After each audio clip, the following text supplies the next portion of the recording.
Hi guys, today we will be uncovering the ultimate history of gaming, so let's get straight into it. So it all started between the 1950s and 60s as computer scientists began designing simple games. Spacewar was developed by Massachusetts Institute of Technology MIT student hobbyists in 1962 as one of the first such games on a video display.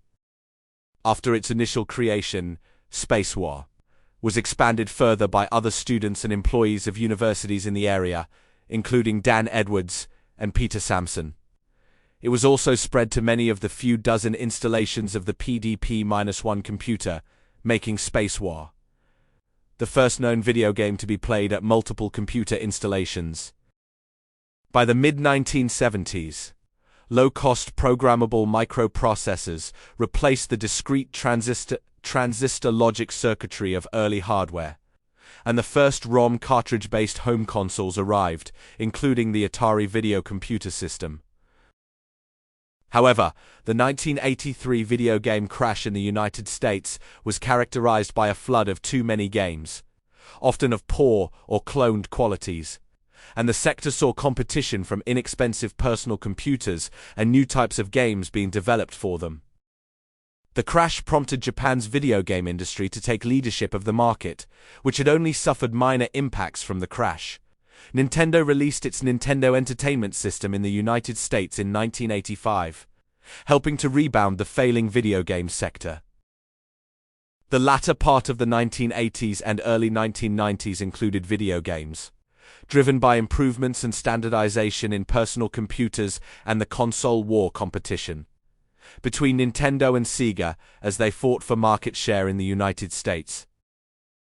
Before we move on to the next bit of gaming, please don't forget to subscribe, leave a like and comment. If you really enjoyed this video, this is my first time making this. I hope you enjoy this. Alright, let's get back into the video. In the early 1990s, advancements in microprocessor technology gave rise to real-time 3D polygonal graphic rendering in game consoles, as well as in PCs by way of graphics cards. By the late 1990s, the Internet also gained widespread consumer use, and video games began incorporating online elements. However, Microsoft entered the console hardware market in the early 2000s with its Xbox line, fearing that Sony's PlayStation, positioned as a game console and entertainment device, would displace personal computers. While Sony and Microsoft continued to develop hardware for comparable top-end console features, Nintendo opted to focus on innovative gameplay. Nintendo developed the Wii with motion-sensing controls, which helped to draw in non-traditional players and helped to resecure Nintendo's position in the industry. Nintendo followed this same model in the release of the Nintendo Switch.